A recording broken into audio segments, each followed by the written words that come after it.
Assalamualaikum warahmatullahi wabarakatuh dan selamat sejahtera. Hari ini saya dan ahli kumpulan saya ingin membentangkan tentang tajuk kritikan sastera iaitu tugasan 2 persembahan berkumpulan. Sebelum itu, saya ingin memperkenalkan diri terlebih dahulu. Nama saya Nur Kistina Nabilah binti Nurliziam dan dua lagi ahli kumpulan saya iaitu Nur Nadirah Aina binti Wan Fazrul dan Nurul Syafiqah binti Muhammad Saleh. Kritikan sastera ialah satu bidang ilmu yang menuntut ketelitian intelektual serta kepekaan estetik dalam memahami dan menilai karya kreatif.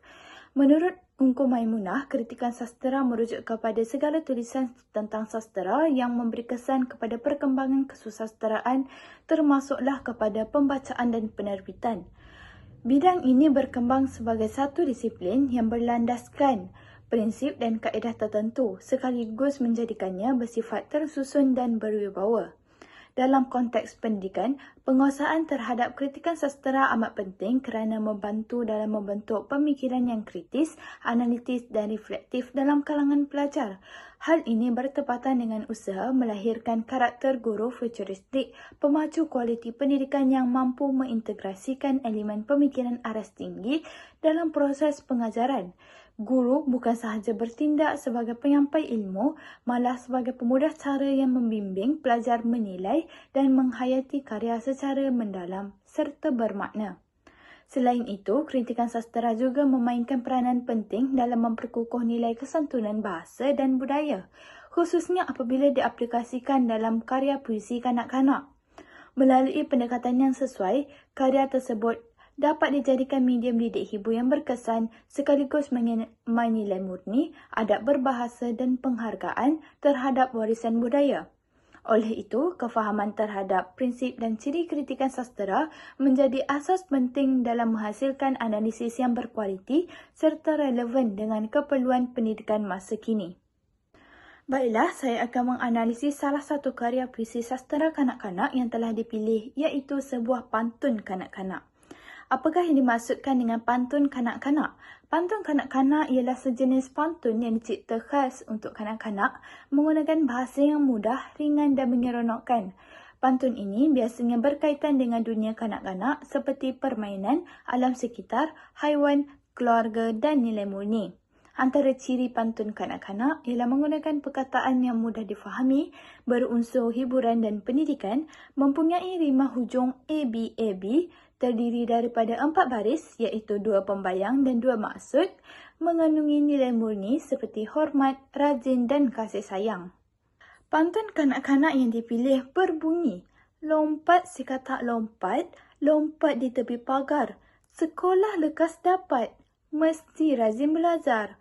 Terdapat 4 elemen yang akan dianalisis dalam pantun tersebut, ialah ciri kritikan sastera, elemen kesantunan bahasa, elemen nilai budaya dan elemen didik hibur. Terdapat 6 ciri-ciri kritikan sastera iaitu sanjungan, teguran, saranan, pendekatan, penilaian dan penganalisisan. Yang pertama, dari aspek ciri sanjungan, pantun ini menonjolkan unsur sanjungan terhadap amalan rajin belajar. Baris mesti rajin belajar secara tidak langsung memuji sikap tekun dalam menuntut ilmu. Dari aspek teguran pula, yang pertama, hubungan pembayang dan maksud kurang kukuh. Contohnya, lompat si katak lompat, lompat di tepi pagar tidak mempunyai kaitan yang jelas dengan mesej pembelajaran dalam baris maksud. Hubungan ini lebih bersifat umum iaitu pergerakan sama dengan usaha tetapi tidak begitu mendalam. Yang kedua, penggunaan frasa sekolah lekas dapat agak kabur. Maksudnya boleh mengelirukan kerana tidak jelas sama ada merujuk kepada peluang bersekolah ataupun kejayaan dalam pembelajaran. Yang ketiga, iaitu kedalaman makna yang agak terhad. Pantun ini lebih bersifat langsung dan kurang unsur kiasan atau simbolik yang kuat. Dari aspek saranan pula, penulis perlu mengukuhkan hubungan pembayang dan maksud dengan memilih imej yang lebih berkaitan dengan usaha belajar. Contohnya, usaha membaca ataupun menulis. Seterusnya, penulis juga boleh memperjelas maksud dengan menggantikan frasa yang lebih tepat dan mudah difahami. Seperti ilmu mudah kita dapat ataupun cita-cita pasti tercapai. Menambah unsur kiasan atau simbolik supaya pantun lebih menarik dan bermakna tanpa menjejaskan kesederhanaannya untuk kanak-kanak. Dari aspek pendekatan pula, terdapat dua pendekatan iaitu pendekatan didaktik dan pendekatan didik hibur. Pendekatan didaktik bermaksud pantun ini jelas bertujuan mendidik dengan menyampaikan mesej kepentingan rajin belajar. Yang kedua iaitu pendekatan didik hibur yang penggunaan imej katak melompat memberi unsur keseronokan dan imajinasi. Ini menjadikan pembelajaran lebih menarik dan tidak membosankan. Dari aspek penilaian pula, pantun ini boleh dinilai dari segi kekuatan dan juga kelemahan. Dari segi kekuatan, pantun ini berkesan sebagai medium pendidikan awal kanak-kanak. Bahasa yang mudah, jelas dan sesuai bagi sasaran audiens, iaitu kanak-kanak. Seterusnya, pantun ini mengandungi unsur hiburan melalui imej haiwan dan juga irama.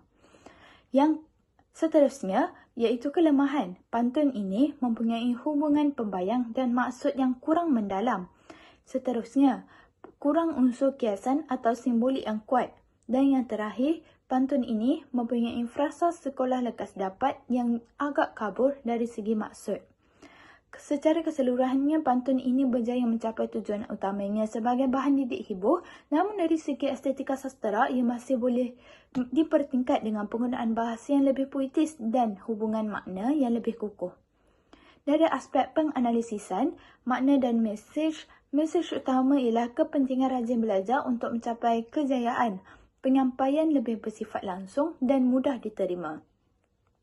Seterusnya, kita teruskan dengan elemen kesantunan bahasa. Pantun ini menggunakan bahasa yang lembut dan sopan. Pantun ini menggunakan perkataan yang mudah tanpa sebarang unsur kasar yang sesuai dengan nilai kesantunan Melayu dan tahap kanak-kanak. Yang kedua, pantun ini memberikan nasihat secara berhemah. Frasa mesti rajin belajar memberikan nasihat secara lembut tanpa sebarang paksaan yang menjadikannya lebih mudah diterima. Yang ketiga, penggunaan diksi sesuai kanak-kanak. Penggunaan imej katak dan ayat ringkas menunjukkan keprihatinan terhadap pemahaman untuk kanak-kanak.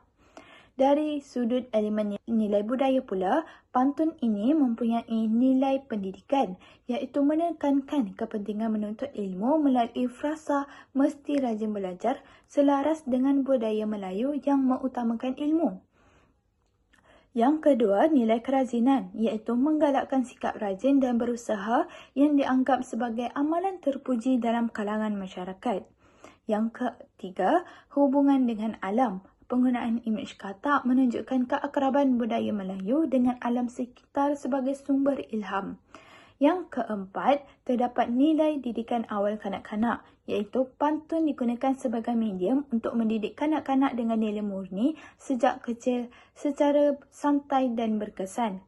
Akhir sekali, dari sudut didik hibur pula, pantun menerapkan unsur hiburan iaitu imej haiwan, penggunaan katak yang melompat, menarik minat dan mencetuskan imajinasi kanak-kanak.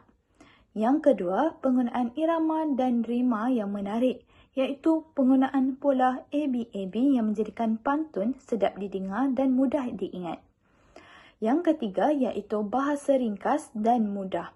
Penggunaan ayat pendek memudahkan kanak-kanak memahami dan menghafal. Baiklah, terima kasih diucapkan kepada Nadira Aina. Seterusnya, saya akan menyambung pembentangan ini tentang analisis syair. Jadi, maksud syair secara umum ialah puisi tradisional Melayu dan berangkap yang berirama indah. Biasanya terdiri daripada 4 baris dan rima yang sama. Baiklah, maksud syair disampaikan secara berurutan antara rangkap dan berfungsi menyampaikan cerita, nasihat serta pengajaran. Syair juga menggabungkan unsur hiburan dan didaktik, iaitu memberi keseronokan sambil menyampaikan nilai-nilai murni. Baiklah, seterusnya kita ada maksud syair kanak-kanak. Jadi syair kanak-kanak ialah puisi tradisional Melayu yang dicipta khusus untuk bacaan atau didikan kanak-kanak yang menggunakan bahasa yang mudah difahami dan mengandungi pengajaran moral serta nilai murni seperti adab, kasih sayang dan disiplin. Baiklah, fungsi syair kanak-kanak adalah untuk alat pendidikan awal untuk membentuk sasiah kanak-kanak di masa kecil mereka. Dan selain itu, fungsinya juga adalah untuk hiburan berunsur didikan melalui cerita dan nasihat yang ringkas. Baiklah, seterusnya saya akan mengalunkan syair yang telah saya pilih yang bertajuk Sekolahku. Baiklah. Tersegam indah, kukuh dan megah, nampak bergaya, anggun terselah. Tempat belajar berpenat lelah, rasa kasihku telah tertumpah. Mencurah rasa kepada guru agar diri dapat dibantu. Rajin belajar menuntut ilmu, hidup berjaya yang kami tuju. Kalau sekolah selalu ceria, hati tidak gundah gulana. Rindu terasa amat membara, malam-malam teringat jua. Baiklah.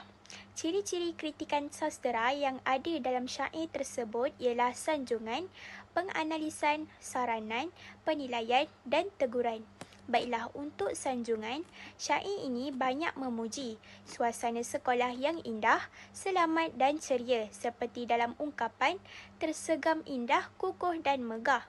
Ini menunjukkan penghargaan terhadap persekitaran sekolah sebagai tempat yang baik untuk belajar. Baiklah, seterusnya kita ada penilaian. Baiklah, syair ini menilai bahawa sikap rajin belajar akan membawa kejayaan seperti dalam baris rajin belajar menuntut ilmu, hidup berjaya yang kami tuju. Ini menunjukkan pengarang membuat penilaian terhadap kepentingan usaha dalam mencapai kejayaan. Baiklah, seterusnya untuk kritikan penganalisan, terdapat huraian tentang peranan sekolah dan guru. Contohnya, mencurah rasa kepada guru agar diri dapat dibantu, yang menggambarkan hubungan pelajar dengan guru serta kepentingan bimbingan dan pembelajaran. Seterusnya, saranan. Secara tidak langsung, syair ini menyarankan pelajar supaya rajin belajar, menghargai guru dan mencintai sekolah sebagai jalan menuju kehidupan yang berjaya. Baiklah, yang terakhir iaitu teguran. Walaupun tidak dinyatakan secara langsung, terdapat teguran halus agar pelajar tidak malas atau mengabaikan pelajaran mereka, kerana syair ini menekankan kepentingan usaha dan kesungguhan seseorang murid untuk pergi ke sekolah dan menimba ilmu. Baiklah, seterusnya kita beralih kepada elemen kesantunan berbahasa yang ada dalam syair yang saya pilih. Jadi, kesantunan berbahasa ialah penggunaan bahasa yang sopan dan beradab untuk menunjukkan rasa hormat dan menjaga perasaan orang lain dalam komunikasi. Baiklah, elemen yang pertama ialah penggunaan bahasa yang lembut, sopan dan harmoni, jelas melalui diksi seperti kasihku, mencurah rasa dan dibantu. Yang seterusnya, struktur ayat dalam syair ini menunjukkan kesantunan berbahasa, tidak langsung, iaitu menyampaikan maksud tanpa nada keras atau mengkritik secara terbuka. Baiklah, elemen yang ketiga, terdapat penggunaan gaya bahasa puitis dan berirama yang mencerminkan keindahan serta kesopanan dalam menyampaikan mesej. Dan yang terakhir pula, kesantunan juga terselah melalui penghargaan terhadap guru yang dilihat sebagai individu penting dalam kehidupan seseorang pelajar dan sekolah. Baiklah, sebelum saya menyambung pembentangan saya yang seterusnya, saya akan menjelaskan sedikit tentang apa itu diksi. Diksi bermaksud pemilihan dan penggunaan kata yang tepat, sesuai dan berkesan dalam sesuatu pertuturan ataupun penulisan. Contohnya seperti perkataan yang ada dalam syair saya sebentar tadi, iaitu kasihku, mencurah rasa dan dibantu. Baiklah, seterusnya saya akan membentangkan tentang elemen nilai budaya dan elemen didik hibur yang terdapat dalam syair yang saya bacakan sebentar tadi. Baiklah, yang pertama kita ada elemen nilai budaya iaitu hormat kepada guru. Mengandungi nilai hormat menghormati terhadap guru sebagai pendidik dan pembimbing. Elemen nilai budaya yang kedua pula ialah kerajinan dan kasih sayang terhadap sekolah. Baiklah, menekankan sikap rajin, bersungguh-sungguh serta kasih sayang terhadap sekolah sebagai tempat menimba ilmu. Baiklah, yang ketiga pula ialah kebersamaan dan hubungan emosi. Menggambarkan kebersamaan, kesejahteraan emosi dan hubungan emosi yang erat antara pelajar dan sekolah. Baiklah, seterusnya kita ada elemen didik hibur. Jadi yang pertama, bahasa berirama yang menarik. Menggabungkan pendidikan dan hiburan melalui bahasa berirama yang mudah dihayati kanak-kanak. Seterusnya, penyampaian mesej moral. Menyampaikan nilai seperti kepentingan belajar, menghargai guru dan berusaha untuk mencapai kejayaan. Dan yang ketiga pula, unsur hiburan melalui rima dan ritma. Penggunaan rima dan ritma menjadikan syair lebih menarik dan menyeronokkan untuk dipelajari murid-murid sekolah rendah. Ini saya akan menganalisis sloka kanak-kanak. Yang pertama, saya akan menerangkan maksud sloka kanak-kanak. Sloka kanak-kanak ini sejenis puisi tradisional Melayu yang bersifat ringan, menghiburkan dan dekat dengan dunia kanak-kanak. Sloka ini biasanya menggunakan bahasa yang mudah, berirama dan mengandungi unsur perkataan kata dan nyanyian dan juga jenaka. Sloka yang telah saya sertakan yang bertajuk Anak Ayam bermaksud adalah untuk kepentingan menuntut ilmu dalam kehidupan. Seseorang yang rajin belajar tidak akan ketinggalan, manakala orang yang tidak berilmu akan menghadapi kesusahan dan kekurangan kawan pada masa akan datang. Seterusnya saya akan menerangkan ciri-ciri kritikan sastra. Yang pertama iaitu kritikan sanjungan. Sloka ini berjaya menyampaikan nasihat tentang kepentingan menuntut ilmu dengan bahasa yang mudah, ringkas dan berirama. Penggunaan unsur pengulangan seperti anak ayam turun 10 menarik perhatian dan memudahkan pembaca mengingati mesej yang disampaikan. Baiklah, kita teruskan dengan kritikan yang kedua iaitu kritikan teguran. Sloka ini didapati agak berulang kerana kurang idea dari segi variasinya. Walaupun pengulangan berlaku tetapi dia dapat membantu penghafalan. Namun begitu, pembaca agak sedikit bosan kerana hampir sama maksud pada setiap rangkap. Seterusnya, kita akan teruskan dengan kritikan saranan. Pengarang disarankan untuk mempelbagaikan idea dan isi dari setiap rangkap supaya tidak berulang. Selain itu, pengarang boleh memasukkan unsur cerita, situasi atau contoh yang berbeza bagi menjadikan sloka lebih menarik. Gaya bahasa dan tema juga boleh membantu meningkatkan daya tarikan kanak-kanak untuk membaca dengan lebih mendalam. Baiklah, kita teruskan dengan kritikan yang ketiga iaitu kritikan pendekatan. Sloka ini menekankan nilai rajin dengan menuntut ilmu, kepentingan usaha serta akibat negatif apabila kita tidak menuntut ilmu seperti ketinggalan hidup, tiada kawan dan ditimpa kesusahan. Selain itu, pendekatan intrinsik juga dapat dilihat melalui penggunaan gaya bahasa, pengulangan, tema pendidikan serta watak utama masyarakat. Baiklah, kita teruskan dengan kritikan seterusnya iaitu kritikan penganalisisan. Sloka ini menggunakan teknik pengulangan dan struktur seperti anak ayam turun berapa sebagai simbol berkurangnya peluang untuk kualiti hidup itu berkurangan. Tema yang digunakan juga adalah kepentingan ilmu, manakala persoalan yang diketengahkan ialah kesan kekurangan ilmu terhadap kehidupan sosial dan kesejahteraan individu.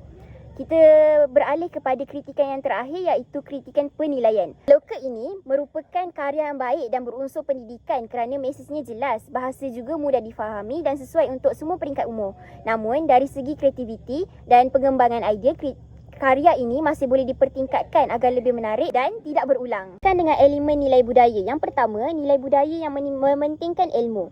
Nilai budaya menuntut ilmu jelas dipaparkan melalui lirik Mari Belajar Bersungguh-sungguh yang mencerminkan budaya masyarakat yang mengutamakan pendidikan sebagai asas kehidupan. Nilai yang kedua iaitu nilai kehidupan masyarakat. Sloka ini menonjolkan nilai lirik Kawan pun berkurang yang menggambarkan kepentingan hubungan sosial dalam budaya Melayu. Individu yang tidak berilmu bukan sahaja ketinggalan, malah berisiko tinggi dipinggirkan oleh masyarakat. Nilai usaha dan juga kerajinan merupakan elemen yang ketiga. Nilai usaha dan kerajinan juga merupakan teras dalam sloka ini, di mana kejayaan dikaitkan dengan kesungguhan seseorang. Di samping itu, terdapat kepercayaan bahawa setiap perbuatan mempunyai akibat. Elemen kesantunan dalam sloka ini ialah yang pertama, menggunakan bahasa sopan, lembut dan tidak menyinggung perasaan. Yang kedua, teguran yang disampaikan adalah secara berlapik. Yang ketiga, pengulangan kata menegas. Mesej ini adalah sangat mesra. Yang keempat, tiada penggunaan kata kasar ataupun sindiran. Yang terakhir, struktur ayat yang terdapat dalam sloka ini adalah ringkas dan berirama, iaitu menekankan adab dalam komunikasi Melayu tradisional.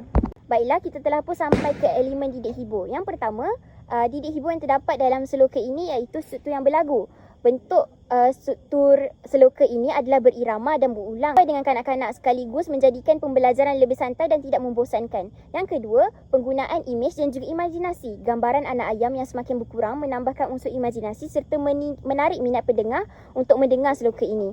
Yang ketiga, iaitu unsur pendidikan. Sloka ini menyampaikan pengajaran tentang kepentingan menuntut ilmu serta kesan negatif jika seseorang tidak berusaha untuk belajar. Yang keempat iaitu unsur hiburan. Penggunaan irama, rima dan pengulangan seperti anak ayam turun 10 menjadikan sloka ini menyeronokkan dan mudah dihafal. Baiklah, kita teruskan dengan analisis gurindam kanak-kanak. Apakah maksud gurindam kanak-kanak? Gurindam kanak-kanak ialah puisi pendek atau syair yang ditulis khas untuk kanak-kanak dengan tujuan memberi pengajaran atau nasihat dalam bentuk yang mudah dan menarik. Ciri-ciri gurindam kanak-kanak ialah pendek, mudah diingati, mengandungi pengajaran atau nasihat, berirama dan bersajak, berbahasa sederhana. Contoh gurindam Perkampungan Solah, saya telah sertakan link tersebut. Baiklah, kita teruskan dengan ciri-ciri kritikan sastra yang terdapat dalam gurindam ini. Gurindam ini wajar dipuji kerana dapat mengetengahkan usaha kerajaan dalam membantu masyarakat pendalaman melalui penggunaan tenaga solar. Pengarang berjaya menampilkan idea yang bernas tentang kepentingan teknologi hijau serta kesannya terhadap peningkatan kualiti hidup penduduk. Gaya bahasa yang digunakan adalah ringkas dan juga jelas, dapat memudahkan pembaca memahami mesej yang telah disampaikan. Kritikan yang kedua iaitu kritikan teguran. Walaupun gurindam ini menyampaikan mesej yang baik tentang kepentingan teknologi solar, terdapat beberapa kelemahan daripada aspek sastra. Antaranya ialah penggunaan bahasa yang agak langsung dan kurang kiasan, menyebabkan nilai keindahan bahasa tidak begitu menonjol. Yang ketiga iaitu kritikan saranan. Pengarang disarankan untuk menggunakan lebih banyak bahasa kiasan ataupun puitis agar kami menjadi lebih menarik dan indah. Penggunaan gaya bahasa yang lebih kreatif juga meningkatkan nilai estetika karya. Baiklah, kita teruskan dengan kritikan yang keempat iaitu kritikan pendekatan. Pendekatan moral menekankan nilai bersyukur, rajin berusaha dan menghargai kemudahan. Pendekatan yang kedua iaitu pendekatan sosiologi, menggambarkan kehidupan masyarakat pendalaman serta peranan kerajaan dalam membantu pembangunan. Pendekatan intrinsik dari segi bentuk gurindam ini menggunakan bahasa yang puitis, ringkas dan berirama dan tema pembangunan dapat memajukan kehidupan seseorang. Dan seterusnya iaitu kritikan penganalisasian. Secara analisis, gurindam yang telah saya sertakan ini ialah kemajuan masyarakat melalui teknologi hijau. Persoalan yang diketengahkan termasuk kesukaran hidup tanpa elektrik, kepentingan ilmu dan peningkatan ekonomi penduduk. Nilai seperti kerajinan, kesyukuran, kebijaksanaan jelas ditonjolkan. Teknik penyampaian berbentuk nasihat dan penerangan digunakan secara berkesan. Yang keenam iaitu kritikan penilaian. Gurindam ini merupakan karya yang baik kerana berjaya menggabungkan unsur pengajaran dalam realiti kehidupan masyarakat. Mesej ini disampaikan dengan perkembangan semasa, khususnya dalam penggunaan teknologi hijau. Karya ini sesuai digunakan dalam bahan didikan kepada masyarakat kerana ia memberi pendedahan kepada masyarakat tentang kepentingan, kemajuan dan usaha berterusan dalam memupuk gaya hidup teknologi hijau. Seterusnya, kita masuk pula kepada elemen kesantunan berbahasa. Gurindam ini memperlihatkan kesantunan bahasa Melayu melalui beberapa aspek penting.